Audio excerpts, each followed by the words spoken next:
అంటే today save stand for our Isha. అంటే there is a specific reason why this meet is called stand for Isha. అంటే నాకు first of all ఏంటంటే movie tickets అవి చాలా బాగా బుక్ అవుతున్నాయి, ఆడియన్స్ నుంచి రెస్పాన్స్ చాలా బాగా వస్తున్నందుకు నేను చాలా హ్యాపీగా ఉన్నాను. At the same point of time కొన్ని కారణాల వల్ల నేను అన్హ్యాపీగా కూడా ఉన్నాను.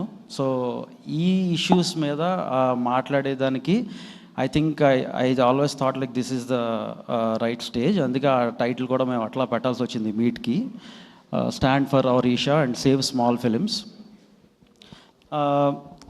టు స్టార్ట్ ఆఫ్ ఏంటంటే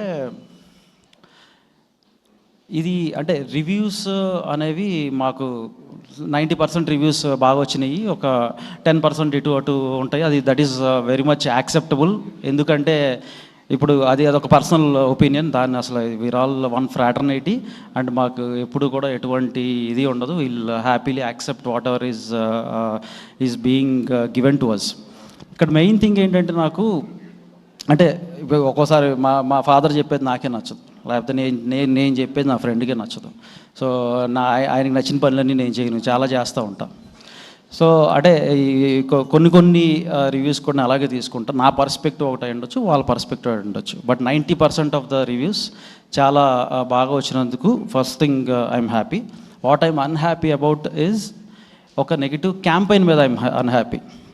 I'm not unhappy about 10% of the reviews, but ఒక నెగిటివ్ క్యాంపెయిన్ ఏదైతే జరుగుతుందో దాని మీద అయితే నేను ఖచ్చితంగా అన్హ్యాపీగా ఉన్నాను. అంటే క్యాంపెయిన్ అని ఎందుకు అంటున్నానంటే అది ఒక పెయిడ్ ట్వీట్ క్యాంపెయిన్ కానీ, ఒక ఫేక్ బిఎంఎస్ రేటింగ్స్ క్యాంపెయిన్ కానీ, ఇది ఏదైతే జరుగుతుందో అది ఈ సంస్కృతి ఫిలిం ఇండస్ట్రీకే ఖచ్చితంగా ఇది కరెక్ట్ కాదు. ఎందుకంటే we are all one fraternity, we are all one family. మన ఫ్యామిలీ మీద ఎవరన్నా వచ్చి రాళ్ళు రువ్వుతేనో, మన ఫ్యామిలీ మీద వచ్చి ఎవరన్నా ఏమన్నా అంటంటేనో మనం అందరం కలిసికట్టుగా నిలబడాలి. అండ్ నిలబడాల్సిన టైం ఇది. ఈ మూవీకనే కాదు, మాకు అంతకుముందు కూడా జరిగినాయి.